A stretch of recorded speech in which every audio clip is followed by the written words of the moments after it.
Welcome back to the High School Bekius program. Today we're doing Vamam Bays in Moed Katan. Today's topic includes two main ideas. First is that there's a discussion about watering fields of Chol Moed as we had back in the very beginning of the Masechta, and we're going to review a dispute between Rabbi Elazar ben Yaakov and Rabbanan, whether you're only allowed to do it for a field that needs the water, like an irrigated field, but not a rainwater field. That's the first opinion of Rabbi Elazar ben Yaakov. And according to him, if the field was moist beforehand, now it became dry, you're allowed to do it because it's preventing it from drying out. However, there are abundance say you can even water a rainwater field, which doesn't absolutely need the water because it can get from the rainwater. You're allowed to enhance the crop through watering in a Chol Moed, and you can even water a garden according to them. Then we're going to discuss another topic in the next Mishnah about getting rid of pests from your fields that might eat up your crop. The Gemara begins. You're allowed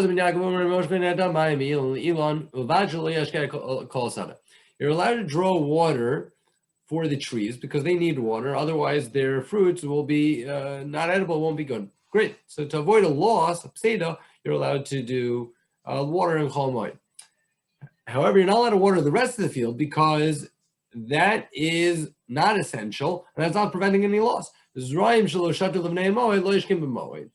And the same thing with other plants, that as long as they weren't drinking before the Moed, you're not allowed to do it on Chol Moed because they don't need it. If they were drinking water before Chol Moed, meaning you're dealing with them all the time, so obviously if you don't water them, well then it could cause a loss. Say it doesn't matter, even if it's a rainwater field and doesn't absolutely need the water, you're allowed to do it in a Chol Moed because it's going to enhance the crop.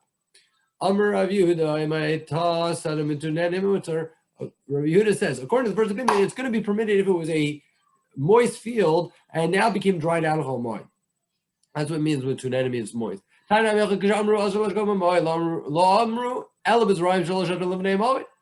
whenever we're talking about plants that are small seeds that you're not allowed to water on Chol Moed, that was as long as they weren't quenched before the Chol Moed. As long as they were quenched before the Moed, now they need the water, and they're used to the water, and now they're drying out. If you don't water them, well then it's permitted.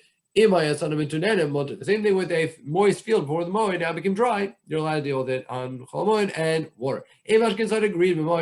A dry field that's not generally moist, you're not allowed to water on Chol Moed. The rabbi says it's the way permitted, like we had in the Mishnah. You see from the rabbi's opinion, you're allowed to sprinkle water on a garden on Chol Moed, according to the Rabbanan.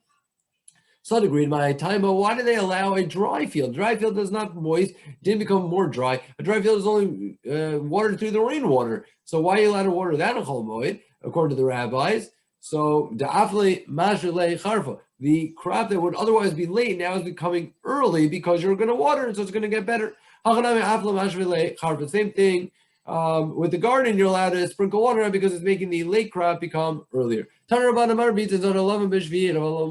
You're allowed to, according to the first brisa, sprinkle water on a grain field during Shemitah, but not on Chol Moed.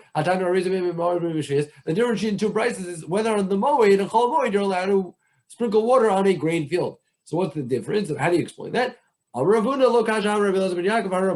This corresponds to the two opinions we saw in our Mishnah. According to Rabbi Elazar ben Yaakov, you're not allowed to water the grain field because it doesn't need the water in run and say you're allowed to. On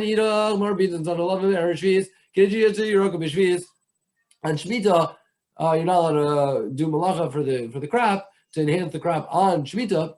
But before Shemitah, we're saying Erev Shemitah on the 6th year, you're allowed to do it to make the crop a little better for the 7th year. Also, grain field, you're allowed to water, you're allowed to sprinkle water on it on Shemitah. Not for the crop now on Shemitah, but rather for after Shemitah, you're allowed to put sprinkle a little bit of water on it. Says the Mishnah,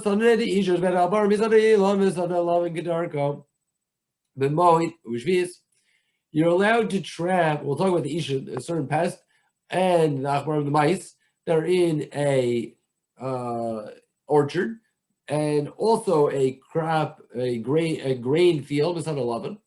You're allowed to do that normally because you're avoiding a loss. The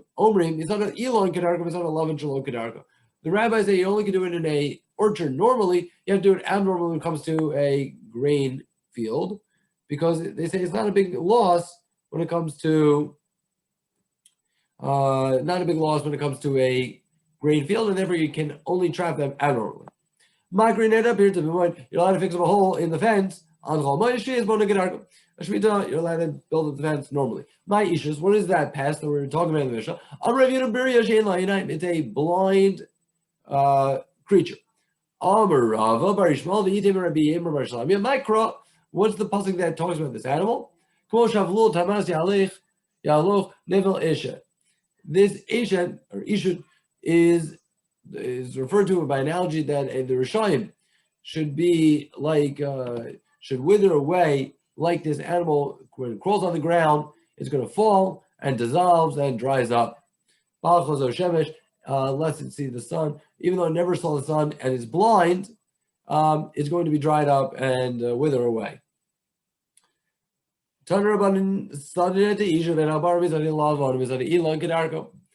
It's permitted to trap a ishus or a mouse from a grain field or a orchard. Normally, that's the opinion of Rabbanan and our Mishnah. You're allowed to also destroy the antholes in the field because they may come and eat your crop. And how do you do that?